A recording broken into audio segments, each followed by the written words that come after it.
சுரேஷ் அவசரமா வீட்டுக்குள்ள நுழையிறாங்க. அம்மா என்னம்மா ஆச்சு? ஏன் எல்லாரும் இப்படி அமைதியா நிக்கிறீங்க? ராஜலட்சுமி சுரேஷ் கிட்ட, சுரேஷ் நல்ல வேலைடா சீக்கிரமா வந்துட்ட. இந்த அழகுமதி என்ன என்னென்ன வார்த்தையெல்லாம் பேசிட்டா தெரியுமா? உன்னுடைய பேச்சத்தான் அவ கேட்க மாட்டான்னு பார்த்தா இன்னைக்கு என்னையும் தேவையில்லாம பேசி அசிங்கப்படுத்திட்டாடா. அழகுமதி, என்ன இதெல்லாம்? அம்மாவுக்கு உடம்பு சரியில்லைன்னு தெரிஞ்சு ஏன் இப்படி பண்ணுன? இல்லீங்க, உங்க அம்மா சொல்றது எல்லாமே அப்பட்டமான பொய். நான் அவங்கள ஒரு வார்த்தை கூட தப்பா பேசல. அத்தை, ஏன் இப்படி எல்லாரும் முன்னாடியும் பொய் மூட்டையை அவுத்து விடுறீங்க? எதுக்காக வேணும்னு இங்க பிரச்சனை செய்யறீங்க? பாத்தியா சுரேஷ், நீ இங்க இருக்கும் போதே என்கிட்ட எப்படி எகிரி பேசுறான்னு. மலருடனே, சுரேஷ் நீ கொஞ்சம் அமைதியா இரு. இங்க அப்படி எந்த ஒரு பெரிய சண்டையும் நடக்கல. அத்தை தேவையில்லாம விஷயத்த பெருசு பண்றாங்க. ராகவன் உடனே, என்ன மலர் பேசுற? அப்ப ராஜலட்சுமி பொய் சொல்றான்னு சொல்றியா? அழகுமதியோட குணம் எனக்கு நல்லா தெரியும். இந்த வீட்டுக்கு மருமகளா வந்ததுக்கு அப்புறமா தான் நிமிஷத்துக்கு நிமிஷம் பிரச்சனை வந்துகிட்டே இருக்கு. ஐயோ, அவளுக்கே வக்காலத்து வாங்கிட்டு பேசாத அப்படிங்கிறாரு. மாமா, நான் உண்மைக்கு மட்டும்தான் சப்போர்ட் பண்ணுவேன். இங்க அத்தை தான் வேணும்னே பிரச்சனை செய்யறாங்க.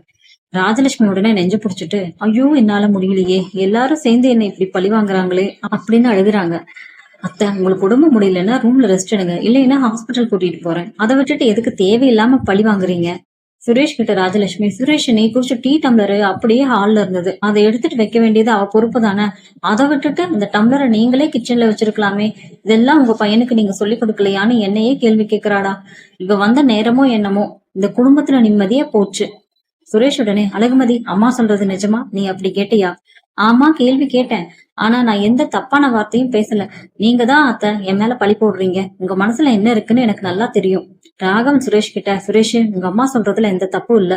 இவளுக்கு வீட்டுல இருக்க எந்த வேலையும் செய்யணுங்கிற எண்ணமே இல்ல. நீதான் வீட்டுல இருக்க வேலையை எல்லாமே செய்யணுமா சுரேஷ்? அவ அப்படின்னு உங்க அம்மா கிட்ட சொல்லியிருக்கா. சுரேஷ் உடனே, அழகுமதி எதுக்காக இப்படி பேசுற? இப்பவே எங்க அம்மா காலில் விழுந்து மன்னிப்பு கேளு.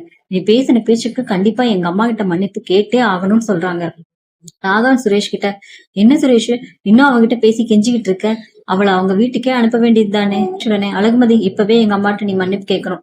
இல்ல, கண்டிப்பா நீதான் எங்க பிரச்சனை பண்ணிருப்பேன்னு எனக்கு நல்லா தெரியும். சுரேஷ், ஸ்டேஷன்ல இருந்து வந்த உடனே நீங்க என்ன நடந்துச்சுன்னு என்கிட்ட ஒரு வார்த்தை கூட கேட்காம உங்க அம்மா மேல உள்ள கண்மூடித்தனமான நம்பிக்கையில அவங்க பேசுற பேச்சு எல்லாமே உண்மைன்னு நம்புறீங்க. நான் கண்டிப்பா அத்தைகிட்ட மன்னிப்பு கேட்க மாட்டேன். ஏன்னா நான் எந்த தப்பும் பண்ணல. நீங்க எல்லாரும் ஆசைப்பட்டபடியே நான் எங்க அம்மா வீட்டுக்கு கிளம்புறேங்கிறாங்க. மதி, ஒரு வார்த்தை மன்னிப்பு கேட்டுட்டு அந்த பிரச்சனை சரியாயிடும்ல. மலரணிய பாரு, எவ்வளவு பொறுப்பா நம்ம குடும்பத்தை பாத்துக்கிறாங்கன்னு. நீயும் அவங்கள மாதிரி இருக்கக்கூடாதா? என் மேல எந்த தப்பு இல்லாதப்ப நான் எதுக்கு மன்னிப்பு கேட்கணும்? நான் பேசாம இருக்கிறது கிளம்புறதுதான் எல்லாருக்கும் நல்லது. அழகுமதி உடனே அவங்க ரூமுக்கு போய் அவங்க துணிமலையெல்லாம் எடுத்துட்டு கிளம்பிடுறாங்க. போனா போயிட்டு போ, நீ திருந்தவே மாட்டேன்னு சுரேஷ் நினைக்கிறாரு. பாகியராஜ் மலர்கிட்ட, என்ன மலரு, ரொம்ப நேரமா கிச்சன்லயே நின்னு ஏதோ யோசிச்சுட்டு இருக்க? என்னங்க செய்யறது, அழகுமதி இந்த வீட்டுல இருக்க கூடாதுங்கிற ஒரே காரணத்துக்காக அத்தை இவ்வளவு பெரிய பொய்ய சொல்லுவாங்கன்னு நான் நினைக்கவே இல்லைங்க. நான் அவங்க சொல்ற வேலையெல்லாம் செய்யறதுனால என்கிட்ட அமைதியா இருக்காங்க. இல்லைன்னா எனக்கு எதிராகவும் இப்படி ஒரு பழி போட்டிருப்பாங்க. ஆமா மலரு, ஆனா சுரேஷ் எவ்வளவோ சொல்லியும் அழகுமதி கேட்காம கிளம்பிட்டாலே. அழகுமதி அவங்க வீட்டுக்கு போனது ஒரு வகையில நல்லதுதாங்க. அங்கேயாவது அவ நிம்மதியா இருப்பா. ஆனா இந்த வீட்டுல எப்பவுமே நான் வேலைக்காரியா தான் இருக்கணும். அத்தை ஒரு பக்கம் என்னால முடியல, ஹாஸ்பிட்டல் கூட்டிட்டு போங்கன்னாங்க. ஆனா அழகுமதி வீட்டை விட்டு போன உடனே இப்ப பாரு எனக்கு உடம்பு சரியாயிடுச்சு. மலரு, நீ போய் எல்லாருக்கும் சாப்பாடு எடுத்துவேன்னு சொல்றாங்க. இதையெல்லாம் பார்க்கும்போது அவங்க வேணும்னே நாடகம் ஆடி இருக்காங்கன்னு தெரியுது. அப்படியா மலரு? சுரேஷ் கிட்ட வேணும்னா நான் ஒரு வார்த்தை பேசி பாக்கட்டுமா? வேண்டாங்க, இந்த சுரேஷ் தான் அழகுமதி கிட்ட பேசி உண்மை என்னன்னு அவனோட மனசாட்சிப்படி புரிஞ்சுக்கணும். அவகிட்ட மன்னிப்பு கேட்டு மறுபடியும் கூட்டிட்டு வரணும். அது வரைக்கும் நம்ம அமைதியா இருக்கிறது தான் நல்லதுங்கிறாங்க. தங்கராஜ் அவங்க வீட்டுக்குள்ள, தங்கராஜ் வீட்டுல யோசிச்சுட்டு இருக்காரு. ஆஹா, அழகுமதியான அன்னைக்கு நீ பேசின பேச்சுக்கு இன்னைக்கு உனக்கு சரியான ஆப்பு கிடைச்சிருக்கு. அவளை துரத்தி விட்டுட்டு சுரேஷ் ஒரு நல்ல முடிவு எடுத்திருக்கான். சீக்கிரமே அந்த மலருக்கும் சரியான பதில் கிடைக்கணும். மலரும் பாக்யராஜும் ரொம்ப சந்தோஷமா இருக்கிறத என்னால தவிர்த்துக்கவே முடியல. பாக்யராஜுக்கும் மலருக்கும் ஏதாவது ஒரு பெரிய பிரச்சனை கொடுக்கணும் அப்படின்னு யோசிச்சுட்டு இருக்காரு. அழகுமதி அவங்க அம்மா வீட்டுக்கு வந்திருக்காங்க. அழகுமதி, நீ சுரேஷ் வீட்டுல மருமகளா இருந்தாதான் சமூகத்துல மரியாதை கிடைக்கும். கோவிச்சுக்கிட்டு வந்து எத்தனை நாளமா நம்ம வீட்டுல இருக்க முடியும்? அம்மா, நான் இனிமே அந்த வீட்டுக்கு திரும்ப போறதா இல்ல. சுரேஷ் என்ன கொஞ்சமாவது புரிஞ்சுக்காம அவங்க அம்மா பக்கமே நின்று பேசிட்டு இருந்தா நான் என்னமா பண்ண முடியும்? நான் எப்படிமா வாழ முடியும்? என் பக்கம் இருக்கிற உண்மை அவங்களுக்கு எப்பவுமே புரிய போறது இல்ல. எனக்கு ஆபீஸ்ல நிறைய வேலை இருக்கு, நான் கிளம்புறேன்ட்டு கிளம்பிடுறாங்க. அழகுமதி வழியில பார்த்த அழகுமதி கிட்ட, சுரேஷ் எங்க போயிட்டு இருக்கேன்னு கேக்குறாங்க. அன்னைக்கு உங்க அம்மா வீட்டுல என்னென்ன அக்கிரமம் பண்ணாங்கன்னு நடந்த உண்மையா போலீஸ்காரங்க கிட்ட தெளிவா சொல்லி சட்டப்படி மறுபடியும் உங்க வீட்டுக்கு மருமகளா கெத்தா வரணுங்கிறதுக்காக தான் போறேன் அப்படிங்கிறாங்க. இல்ல அழகுமதி, நீ சொல்றது எல்லாமே உண்மைதான். நீ வீட்டை விட்டு கிளம்புனதுக்கு அப்புறமா தான் உன்னுடைய அருமை என்னன்னு எனக்கு புரிய ஆரம்பிச்சது. நேத்து நைட்டு நம்ம பெட்ரூம்ல நான் தனியா உட்காந்துட்டு இருக்கும் போது உன்னோட ஞாபகம் மட்டும்தான் வந்தது. நீ போலீஸ் ஸ்டேஷனுக்கெல்லாம் போக வேண்டாம், பேசாம நம்ம வீட்டுக்கு திரும்ப வந்துருது. திரும்ப வந்துரு. அது எப்படிங்க மறுபடியும் உங்க அம்மா போய் சொல்லி பிரச்சனை செய்வாங்களே, அப்ப நீங்க வந்து அவங்க பக்கம் தானே நிப்பீங்க. இப்ப என்ன திடீர்னு பாசமழை பொழியறீங்க? சத்தியமா இல்ல லக்மதி. அன்னைக்கு நான் வர்றதுக்கு முன்னாடி அம்மா உங்ககிட்ட என்னென்ன பேசுனாங்க? இதோ அத்தை என்னை எப்படி கேவலப்படுத்திருக்காங்கன்னு ஆடியோ ஆதாரம் என்கிட்ட இருக்கு. நீங்களே உங்க காதால கேட்டு உண்மையை தெரிஞ்சுக்கோங்கன்னு ப்ளே பண்றாங்க. என்னது அம்மாவா அப்படியெல்லாம் பேசியிருக்காங்க? என்னால நம்பவே முடியல மதி.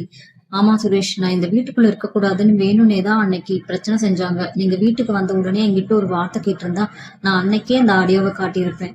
மதி, எனக்கு இப்பதான் இந்த அசிங்கமான உண்மை எல்லாம் தெரிஞ்சிருக்கு. எங்க அம்மா சொன்னது எல்லாமே உண்மைன்னு நினைச்சு நான் உன்னை காயப்படுத்திட்டேன். எங்க அம்மாட்ட நானே நேர்ல பேசி நடந்த பிரச்சனைக்கு காரணம் அவங்கதான்னு புரிய வைக்கிறேன். நீ தயவு செஞ்சு வீட்டுக்கு வான்னு சொல்றாங்க. இத்தனை நாள் நான் அத்தைய முழுசா புரிஞ்சுக்கல. அவங்க சொன்ன வேலையை நாங்க அடிமை மாதிரி செய்யணும்னு எதிர்பார்க்கறாங்க. மலரக்கா எவ்வளவு வேலையை தனியா செய்வாங்க. நானும் அவங்களுக்கு சப்போர்ட் பண்ணணும்னு நினைச்சு கிச்சனுக்கு போனா அசிங்கமா பேசி அனுப்பிடுவாங்க. மதி, உன் மேல எந்த தப்பும் இல்ல. இனிமே என்னுடைய துணிமணிகள் எல்லாம் நானே சரியான இடத்துல வைப்பேன். என் வேலைகள் எல்லாம் நானே பாத்துக்கிறேன். நீ எப்படி ஒரு புருஷன் இருக்கணும்னு எதிர்பார்க்கறியோ அதே மாதிரி நடந்துப்பேன்னு சொல்றாங்க. மதிக்கு அவங்க அப்பா கால் பண்றாங்க. அப்பா, நான் சுரேஷ் வீட்டுக்கு திரும்பவும் போறேன். சுரேஷ் இப்பதான் என் உண்மை என்னன்னு ஆதாரத்தோட புரிஞ்சுக்கிட்டாருன்னு சொல்றாங்க. அப்படியா? இப்பதான் எனக்கு மனசு நிம்மதியா இருக்கு. நீ நல்லபடியா வாழணும் அப்படின்னு அவங்க அப்பா சொல்றாங்க.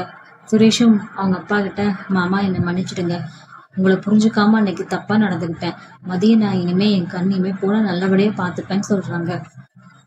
வாசல்ல சுரேஷும் அழகுமதியும் ஜோடியா வர்றதை பார்த்து மலர் சந்தோஷமா இருக்காங்க. சத்தம் கேட்டு ராஜலட்சுமியும் ராகவும் வெளியில வர்றாங்க.